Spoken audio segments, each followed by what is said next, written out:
नमस्ते। Welcome to urban चैट्राकी। This is Abhinav Prakash और आज हमारे साथ हैं राघव अवस्थी, सुप्रीम कोर्ट में लॉयर हैं और सामाजिक विषयों पे, राजनीतिक विषयों पे भी कमेंट्री करते रहते हैं। एनडीटीवी के पुराने चेहरे थे, लगता है एनडीटीवी से इनका रिश्ता आजकल टूट चुका है। Raghav, welcome to the show. Welcome. So Raghav, अभी एक जजमेंट आया है काशी विश्वनाथ मंदिर को लेकर, जिसमें कोर्ट ने ये अलाउड कर दिया है कि आप वहां पे एक्सकेवेशन कर सकते हैं, कि आर्कियोलॉजिकल सर्वे ऑफ इंडिया वहां पे डिगिंग कर सकता है देखने के लिए कि वो ज्ञानवापी मस्जिद जिसको कहा जाता है उसके नीचे पे क्या चीज है। ये केस क्या है? ये किस टाइप का केस है? ये सिविल केस है कि प्रॉपर्टी डिस्प्यूट है? किस टाइप का प्रॉपर्टी डिस्प्यूट है? इसके बारे में थोड़ा बताएं। मैं ये कहना चाहता हूँ कि क्या होता है, दो तरीके के केस होते हैं सिस्टम में हमारे, एक सिविल एक क्रिमिनल। तो ये एक सिविल सूट है। तो सिविल सूट क्या होता है, आपका कोई सिविल राइट होता है प्रॉपर्टी का, ओनरशिप का, उसके लिए सिविल सूट किया जाता है। और भी बहुत सारे कारण होते हैं आपका, पर सिविल सूट भैया बेसिकली प्रॉपर्टी डिस्प्यूट है। तो इस प्रॉपर्टी डिस्प्यूट के अंतर्गत ये पता लगाने के लिए कि आज की तारीख में जो ज्ञानवापी मस्जिद है उसके नीचे क्या है, इसके लिए जो है इस कोर्ट ने ऐसा ऐसा ऑर्डर दिया है। एएसआई जो है एक्सकवेट करेगी, और साथ साथ कोर्ट ने ये भी कह दिया है कि खर्चा जो है उत्तर प्रदेश सरकार उठाएगी। तो इस ऑर्डर को लेकर थोड़ी कंट्रोवर्सी खड़ी हुई है। तो ये कंट्रोवर्सी जो है बनी है, और ये जो कंट्रोवर्सी है इसका कारण ये है कि कुछ लोग कह रहे हैं कि places of worship act of 1991 है, उसके अंतर्गत ये सूट बार्ड है। तो इसलिए जो है प्लेसेस ऑफ वर्शिप एक्ट के चलते कोर्ट को जो है आगे कॉग्निजेंस नहीं लेनी चाहिए। तो अब मैं ये कहना चाहता हूँ कि शेखर गुप्ता जी ने भी कुछ लिखा है। तो मुझे ऐसा कहना है कि शेखर गुप्ता जी की वैसे हम लोग चाहे इज्जत करते हैं, पर कोई ऐसा टेक्निकल विषय हो तो उस पर स्पेशलिस्ट की राय ले लेनी चाहिए। तो places of worship act of 1991 जो है वो एक सेंट्रल लेजिस्लेशन है, और हमारा जो सिविल प्रोसीजर कोड है उसके अंतर्गत एक धारा आती है, उसको ऑर्डर 7 रूल 11 कहा जाता है। तो ऑर्डर 7 रूल 11 में बेसिकली ये कहा जाता है कि अगर आपका जो दावा या वाद है उसको पूरा सच भी मानने के बाद, अगर कानूनी तौर पर, क्योंकि दावा जब आप करते हैं तो आप पहले अपने कुछ फैक्ट्स रखते हैं और कहते हैं कि इन फैक्ट्स पे जब लॉ अप्लाई किया जाएगा तो मुझे रिलीफ मिलनी चाहिए। तो जैसे मान लीजिए मैं कहूं कि मेरी ये प्रॉपर्टी है, ये दूसरे व्यक्ति ने हड़प ली, तो उसको मैं अपना दावा लिखूंगा और उसमें मेरी प्रॉपर्टी क्या थी इसके दस्तावेज वगैरह लगाऊं। मुझे सब दस्तावेज साबित करने पड़ेंगे, और जब मैं अपने हिसाब से सब कुछ साबित कर दूंगा तो फिर जो है मुझे अपना लॉ पे अपना आर्ग्यूमेंट देना पड़ेगा, लीगल आर्ग्यूमेंट देना पड़ेगा, और फिर मुझे रिलीफ मिल जाएगी। तो ये जो ऑर्डर 7 रूल 11 का प्रावधान होता है उसके अंतर्गत ये कहा जाता है कि अगर जो है सामने वाले व्यक्ति की जो कुछ भी उसने कहा है उसकी, उसके दावे में, उसके वाद में सब कुछ सच मानने के बाद भी अगर किसी लॉ के अंतर्गत वो सूट बार्ड है तो उस सूट को वहीं के वहीं डिसमिस किया जा सकता है। और अगर सिविल प्रोसीजर कोड के शब्द यूज करें तो उस प्लेंट को रिजेक्ट कर दिया जाता है। प्लेंट यानी कंप्लेंट, जो प्लेंट करते हैं आप सिविल कोर्ट में उसको, वो उसको प्लेंट बोले, जब बात जो दाखिल करते हैं उसको प्लेंट कहा जाता है। तो इस केस में क्या हुआ था, ऑर्डर 7 रूल 11 की एक याचिका दायर करी गई थी, इसको एप्लीकेशन। तो उस एप्लीकेशन को नीचे की कोर्ट ने एंटरटेन नहीं किया, जो ट्रायल कोर्ट थी। अब उसके बाद क्या हुआ, ये जो मुस्लिम पार्टी थी ये हाई कोर्ट चली गई। हाई कोर्ट ने क्या किया, उनकी सारी दलीलें सुनने के बाद अपना ऑर्डर रिजर्व कर लिया अंदर आने के लिए। तो ऑर्डर जो रिजर्व कर लिया है, उसके बावजूद जो ध्यान में रखने वाली बात है वो ये है कि कोई भी स्टे नहीं लगाया गया है नीचे। तो places of worship act of 1991 को मद्देनजर रखते हुए भी जब मैटर जो है सिविल कोर्ट के पास गया, तो सिविल कोर्ट ने ऐसा नहीं माना कि प्लेसेस ऑफ वर्शिप एक्ट उस पर एप्लीकेबल है। इलाहाबाद हाई कोर्ट ने भी उस हद तक नहीं माना कि एप्लीकेबल है, कि नहीं तो फिर वो लोग स्टे कर ही देते। एक होता है कि अगर आपको लगता है सामने वाले के केस में इतना दम है कि आप उसको जो पहले दिन रिलीफ मांगते हैं वो दे देते हो और कहते हो बाकी हम सुनते रहेंगे। लेकिन इस केस में तो क्या हुआ, इलाहाबाद हाईकोर्ट ने कहा कि अच्छा आपको सुन लेंगे, लेकिन हमें आपके केस में इतना दम नहीं लगता कि हम नीचे स्टे कर। ये दूसरी पार्टी कहती है, तो मुस्लिम पार्टी है, वो कहती है कि कोई स्टे ऑर्डर है। एक स्टे ऑर्डर शायद था, लेकिन वो स्टे ऑर्डर उसके बाद अबेट हो गया और उसके बाद एक्सटेंड नहीं किया गया, वरना अपने आप प्रोसीडिंग यहाँ पे नहीं हो नीचे की कोर्ट में। तो हमें ये समझना पड़ेगा कि प्लेसेस ऑफ वर्शिप एक्ट को एप्लीकेबल नहीं माना है नीचे की कोर्ट ने, और कहा है कि इस मैटर में ट्रायल हो। और दूसरा, जब इलाहाबाद हाई कोर्ट के पास भी मैटर गया तो प्रथम दृष्टया उसने इसको एप्लीकेबल नहीं माना। तो क्यों नहीं माना है, उसका कारण हम लोग जो है देखते हैं, प्लेसेस ऑफ वर्शिप एक्ट खुद बताता है। मैं आपसे अनुरोध करूंगा कि अभिनव जी, कि अगर आपके कुछ आप मतलब इसको बाद में स्क्रीन शेयर भी कर सकते हैं इस प्रावधान को, तो मैं इस प्रावधान को ही पढ़े थे। तो प्रावधान ये कहता है, ये 1991 का एक एक्ट है, और ये कहता है declaration as to religious character of certain places of worship. और उसमें कहा गया है कि it is hereby declared that the religious character of a place of worship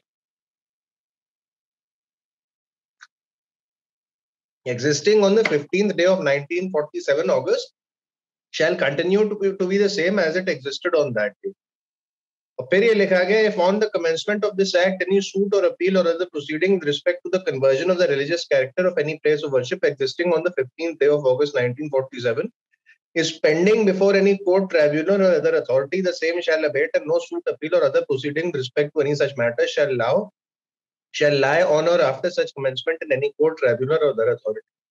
और फिर कहते हैं, provided that if any suit, appeal or other proceeding instituted or filed on the ground that the conversion has taken place in the religious character of any such place after the 15th day of August 1947 is pending on the commencement of this act, such suit, appeal or other proceeding shall not so abate, and every such suit, appeal or other proceeding shall be disposed of in accordance with the provisions of subsection 1.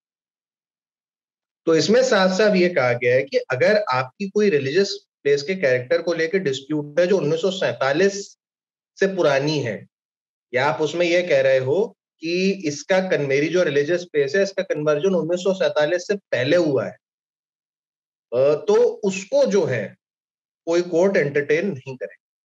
लेकिन अगर ये कहा गया कि 1947 के बाद हुआ है तो फिर कोर्ट एंटरटेन कर लेगा। और ये कहा गया है कि 1947 को जो है स्टेटस को वही अदरवाइज मेंटेन किया है। अगर मैं ये कहूं कि 1947 के बाद कुछ हुआ है तो फिर मेरी बात सुनी जा सकती। लेकिन इसी एक्ट में सर एक चीज, एक नॉन ऑब्स्टेंटी क्लॉज आता है जो लोगों ने मिस कर दिया है। वो ये कहता है, nothing contained in subsection 1 and subsection 2 shall apply to any place of worship referred to in the said subsection which is an ancient and historical monument or an archaeological site or remains covered by the Ancient Monuments and Archaeological Sites and Remains Act or any other law for the time being in force।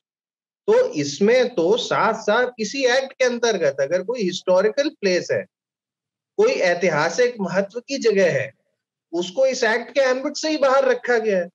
तो ये जो हमारा ज्ञानवापी मस्जिद है, ये 1665 में बनाया गया था। अभी शायद डेट पे थोड़ा कंफ्यूजन है, 1660 के दशक में बनाया गया था।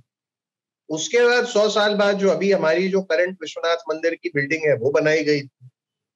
तो ये तो जो है 100 साल से ज्यादा पुराना, बहुत ज्यादा पुराना, ये तो एकदम ही हिस्टोरिकल मॉन्यूमेंट की कैटेगरी में आता है। तो मुझे तो समझ में नहीं आता लोग ऐसा कैसे कह सकते हैं कि बेसिकली राघव, ये ट्रिक किसने खेला इस कानून को लिखते समय? ये ट्रिक किसने खेला कि इस क्लॉज को लगा दिया? नरसिम्हा राव जी खुद ने किया क्या? अब मुझे तो लगता है कि ये तो हमारा पूरा भारत की संसद ने पास किया, तो जो उसका क्रेडिट या डिस्क्रेडिट है वो भारत की संसद को देना चाहिए उस समय की जो 1991 की थी। तो लेकिन जो प्लेसेस ऑफ वर्शिप एक्ट है, ये तो क्या कहते हैं, अगर इस केस को नहीं भी हटाया जाए तो क्या फिर भी वो फंडामेंटल राइट्स को वायलेट करता है? देखिए, प्लेसेंशिया का रैशनल नेक्सस भी होना चाहिए।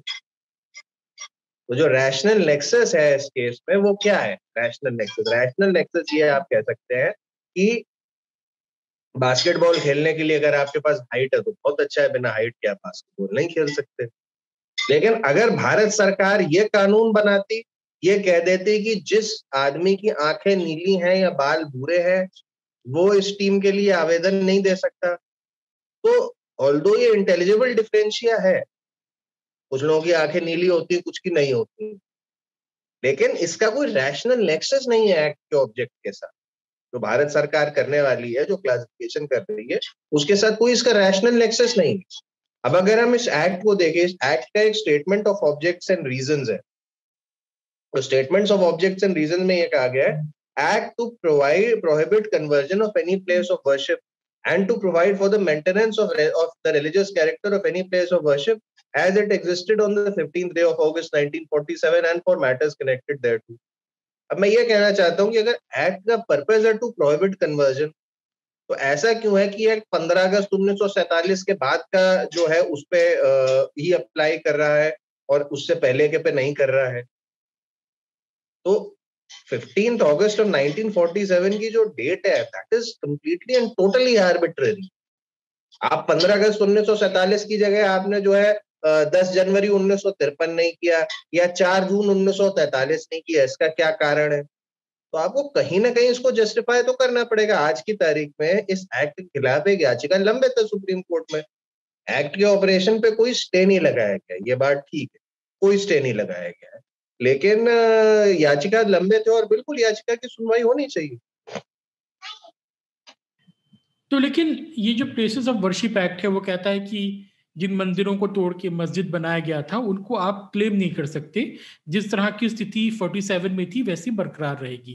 बेसिकली कहता है कि अगर आपकी जो डिस्प्यूट है 1947 के बाद की है तो आप रेज कर सकते हो। 1947 की पहले की डिस्प्यूट है तो अगर आपका कोई सूट वगैरह पेंडिंग है तो वो भी खत्म हो जाए, ये कहता है। अगर 47 से पहले, अगर आप ये अलेज कर रहे हो कि 1947 के पहले कुछ तोड़ा गया तो वो भी अबेट कर जाए, ये कहता है। देखिए, अगर कोई ऐसा मुकदमा चल रहा हो 47 के पहले, क्या वो भी बंद हो जाएगा कि चलता रहेगा? वो ये कहते हैं कि अगर 1947 से पहले आपने एक मुकदमा डाल रखा है जिसमें आपने कहा है कि मेरा मंदिर था और उसको तोड़ दिया है, और आपने कहा है कि ये मंदिर की जो तोड़ाई थी वो 1947 से पहले हुई, तो मेरा कोई अगर मुकदमा चल रहा है तो उस मुकदमे को खारिज कर, वो वहीं खत्म। तो क्या ये बशर्ते जो जिस चीज की मैं बात कर रहा हूँ वो कोई आर्कियोलॉजिकल प्लेस या साइट ऑफ हिस्टोरिकल इंपॉर्टेंस ना हो। उनको वैसा अगर कोई केस है कि मेरा मंदिर 1947 से पहले तोड़ा गया और वो आर्कियोलॉजिकल साइट भी है, तो फिर जो है आर्कियोलॉजिकल इंपॉर्टेंस की साइट है, पुरातात्विक महत्व की साइट है, तो फिर जो है ये एक्ट उस पर अप्लाई नहीं कर। लेकिन राघव, लेकिन क्या ये फंडामेंटल राइट टू रिलीजन का वायलेशन नहीं है ये एक्ट? अब मैं बताता हूँ इसमें, अब मैं एक चीज बताता हूँ। जो फंडामेंटल राइट टू रिलीजन है वो ये कहता है, बड़ा सिंपल है, वो ये कहता है, इसको भी आप चाहे स्क्रीनशॉट आर्टिकल 25 और 26 का चला सकते हैं बाद में। बड़ी सिंपल सी बात कहता है कि भाई मेरे पास right to freedom of religion है और मेरी रिलीजन की जितनी एसेंशियल प्रैक्टिसेस है सारी प्रोटेक्टेड है, but it is subject to other provisions of this constitution, other provisions of part 3 of the constitution, that is fundamental right. तो जैसे जो है मैं अगर ये बोलूं कि मेरा रिलीजन है जो मुझे ये कहता है कि मैं अस्पृश्यता करूं, अनटचेबिलिटी प्रैक्टिस करूं, तो वो प्रैक्टिस मेरी प्रोटेक्टेड नहीं है। मेरा रिलीजन अगर ये कहता है कि मैं अपनी वाइफ को मारूं रोज, तो वो प्रोटेक्टेड नहीं है, क्योंकि मेरी वाइफ को राइट है, right to life and personal liberty under article 21 of the constitution. लेकिन अगर मैं ये कहूं कि मेरा रिलीजन ये मानता है कि मेरा अगर कोई पुराना मंदिर है जिसको तोड़ा गया और मैं वहां पे पूजा करूं और मेरे धर्म में ये लिखा है और मैं ये दिखा दूं, तो फिर केवल एक एक्ट मुझे वहां पे पूजा करने से नहीं रोक सकता। जस्ट बिकॉज एक्ट में लिखा है कि केवल 47 के बाद की कोई डिस्प्यूट होगी वही कंसिडर करी जाएगी, तो फिर जो है ये एक्ट मुझे नहीं रोक सकता। तो मतलब पार्लियामेंट का जो कानून है वो फंडामेंटल राइट को सुपरसीड नहीं कर सकता? पार्लियामेंट का कानून फंडामेंटल राइट को सुपरसीड नहीं कर सकता। And my right to religion is subject only, मतलब मेरा जो राइट टू रिलीजन है उसको केवल जो है दूसरे किसी का फंडामेंटल राइट अगर वायलेट हो रहा हो तो तभी जो है मेरा राइट टू रिलीजन भी कर्टेल किया जा सकता है, अदरवाइज नहीं किया जा सकता। इसमें मैं 2 लाइन और ऐड करूंगा। कुछ लोगों ने अयोध्या जजमेंट की बात कही है कि अयोध्या जजमेंट में तो ये लिखा है कि ये बेसिक स्ट्रक्चर है, ये शायद शेखर गुप्ता जी ने कहा था कुछ दिन पहले। तो वो बात बिल्कुल गलत है, उसका मैं कारण बताता हूँ। कि पहले तो जो बेसिक स्ट्रक्चर होता है वो संविधान का होता है। कोई, ये तो एक्ट ऑफ पार्लियामेंट है, देखिए सबसे ऊपर संविधान है, उसके नीचे एक्ट ऑफ पार्लियामेंट है, उसके नीचे जो है फिर रूल्स और डेलीगेटेड लेजिस्लेशन जो एडमिनिस्ट्रेटिव नोटिफिकेशन वगैरह है वो आते हैं। तो जो संविधान है, ये माना गया है कि संविधान की कुछ धाराएं हैं जो बेसिक स्ट्रक्चर है उनको नहीं बदला जा सकता। जैसे कोई अगर सरकार आके कह दे कि हम सुप्रीम कोर्ट को खत्म करना चाहते हैं इस देश से, वो कह दे कि हम सुप्रीम कोर्ट को जो है आज कॉन्स्टिट्यूशन में अमेंड करके खत्म करते हैं और सुप्रीम कोर्ट की जगह एक सुप्रीम पंचायत बिछाई जाएगी या जो कुछ भी किया जाएगा, तो that is violative of basic structure. पर ये एक्ट ऑफ पार्लियामेंट है, पार्लियामेंट पास करती है, उसका कॉन्स्टिट्यूशन के किसी प्रोविजन से कोई लेना देना नहीं है। This is not basic structure. तो दूसरी चीज है, एक और जो समझने वाली बात है, places of worship act of 1991 के बारे में जो कुछ भी सुप्रीम कोर्ट ने कहा है, बहुत ध्यान से समझने वाली बात है, वो ऑब्जर्वेशन बाइंडिंग नहीं। अब इसको मैं समझाता हूं क्यों बाइंडिंग नहीं। ये माना जाता है कानून में कि सुप्रीम कोर्ट या कोई भी कोर्ट, उसकी ऑब्जर्वेशन बाइंडिंग उसी हद तक होती है जिस हद तक जो है वो जो डिस्प्यूट उसके सामने होती है उसको पर्टेन। इस केस में जो पिछला वाला अयोध्या वाला केस था, उसमें अयोध्या में जो कुछ भी हुआ वो डिस्प्यूट थी सुप्रीम कोर्ट के सामने। प्लेसेस ऑफ वर्शिप एक्ट 1991 जो था वो उसके सामने कभी था ही नहीं कि उधर वो कॉन्स्टिट्यूशनली वैलिड है या वो बेसिक स्ट्रक्चर है या नहीं है, कुछ भी जो है उसके बारे में places of worship act of 1991 उसके सामने था ही नहीं सुप्रीम कोर्ट। जो शेखर गुप्ता जी ने बात कही है कि places of worship act of 1991 है और जो सुप्रीम कोर्ट ने उन ऑब्जर्वेशंस को कोट किया है, सुप्रीम कोर्ट के वो वाले ऑब्जर्वेशंस कोई वैल्यू नहीं रखते। कोर्ट के खिलाफ बहुत सारे और आर्टिकल्स लिखे जा रहे हैं, लगता है कि द वायर में, द क्विंट में, द हिंदू में, कि किस तरीके से हमको ये नहीं करना चाहिए, ये सेकुलरिज्म का वायलेशन है, ये इतिहास में वापस जाना है, ये जो है इंडिया की इकोनॉमिक ग्रोथ खराब हो रही है। आप काशी विश्वनाथ मंदिर की बात कर रहे हैं, उस पर आपका क्या कहना है? देखिए, इकोनॉमिक ग्रोथ जो है, जब हमारा देश में इंदिरा गांधी का राज था या नेहरू जी का राज था, तब भी कोई बहुत अच्छी नहीं थी। अब इकोनॉमिक ग्रोथ हमारे देश में किस तरीके से होगी वो तो हम देख रहे हैं। जब मोदी जी एक लेजिस्लेशन ले आते हैं जो किसानों के लिए अच्छा है, उस लेजिस्लेशन के पीछे भी आप लोग हाथ धो के पड़ जाते हैं। मुझे तो लगता है कि अगर ऐसा बेनिफिशियल लेजिस्लेशन लाया जाए तो इन सब लोगों को फिर समर्थन करना चाहिए अगर उनको इकोनॉमिक ग्रोथ की इतनी चिंता है। ऑल्दो मुझे ऐसा लगता है कि पोस्ट पैंडेमिक ग्रोथ हमारी बहुत अच्छी होगी, पर भविष्य में किसी ने नहीं देखा, तो अगले साल की बात जो होगा वो बात अलग है। लेकिन मुझे नहीं लगता कि इसका कोई लेना देना है। मुझे तो ऐसा लगता है कि अगर आप ये चाहते हैं कि अगर कोई पुराना जो है मंदिर से मस्जिद बना दिया गया और आप चाहते हैं कि नहीं उसमें चेंज ना हो, तो आप तो ये भी कहेंगे कि जो अश्वेत लोग हैं अमेरिका में, जो अफ्रीकन अमेरिकन है, उनपे जो अत्याचार हुए, जो उनको बस में नहीं बैठने दिया जाता था, रेस्टोरेंट में खाने नहीं दिया जाता था, उस सबको भूल जाएं वो लोग। क्यों भूल जाएं? उसमें तो बात करी जाती है कि नहीं उसको याद रखना चाहिए, उसके बारे में कॉन्वर्सेशन होते रहना चाहिए। साउथ अफ्रीका में हमने पढ़ा था कि एक ट्रूथ एंड रिकंसिलिएशन कमीशन बिठाया गया था। ट्रूथ एंड रिकंसिलिएशन कमीशन में यही हुआ था कि भाई जिन लोगों ने, जो गोरे लोगों ने अश्वेत लोगों पे अत्याचार किया था, उनके बारे में आके बोला था और एक ऑनेस्ट कॉन्वर्सेशन हुआ था। हम लोग ये नहीं कहते कि जो बाबर, औरंगजेब, अकबर ने जो किया उसका हमें किसी से आज की तारीख में बदला लेना है, हमें नहीं बदला लेना। पर जो कुछ हुआ उसके बारे में ऑनेस्ट रेकनिंग होनी चाहिए। सेकुलरिज्म के नाम पे सेकुलरिज्म खतरे में पड़ जाएगा। हमने जो है अपने बच्चों को सच नहीं बताया, हमारी जो पीढ़ियों का सच था, जो पीढ़ी दर पीढ़ी बताया आ रहा था, वो सच कुछ और है, और जो बच्चे बेचारे हिस्ट्री की टेक्स्ट बुक में पढ़ते हैं वो कुछ और पढ़ते हैं।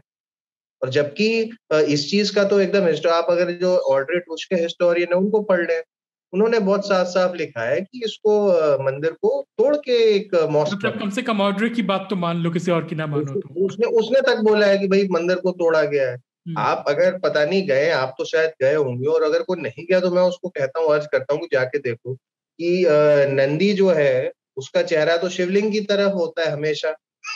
जो मुझे पता है थोड़ा बहुत, मैं कोई स्थापत्य या उसका विद्वान ने कुछ गलत कहूं तो बताइएगा, है ना। पर यहाँ पे नंदी सही सही मस्जिद बोल की रहे हो। तरफ देखता है। हम्म। यहाँ पे जो नंदी है वो मस्जिद की तरफ देखता है। तो ये मतलब बड़ा खास तरीके का नंदी है। आपको राघव लगता है कि नंदी की प्रतीक्षा संपूर्ण होगी?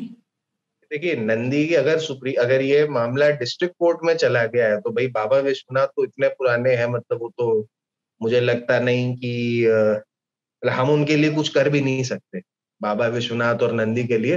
पर हाँ, मुझे ये पूरा विश्वास है कि कुछ वर्षों में एक बार इसका सच सामने आ जाए, और एक बार सच सच तो सामने आ सामने है ही, जाएगा। वो तो सच, देखिए सच में तो कोई डिस्प्यूट है नहीं, हाँ, तो सच में अगर तो कोई डिस्प्यूट है ही नहीं, सबको पता है कि वो क्या मामला है। सबको पता है, तो मुझे लगता है नंदी भगवान की प्रतीक्षा जो है बिल्कुल खत्म होने वाली। और ये क्या करती है, जो दूसरी पार्टी जो सो कॉल्ड सेक्युलर है या कमेंटेरिएट है, वो इस सच को एयर ब्रश करने की कोशिश, वो ये आपको सच दिखाने नहीं दे।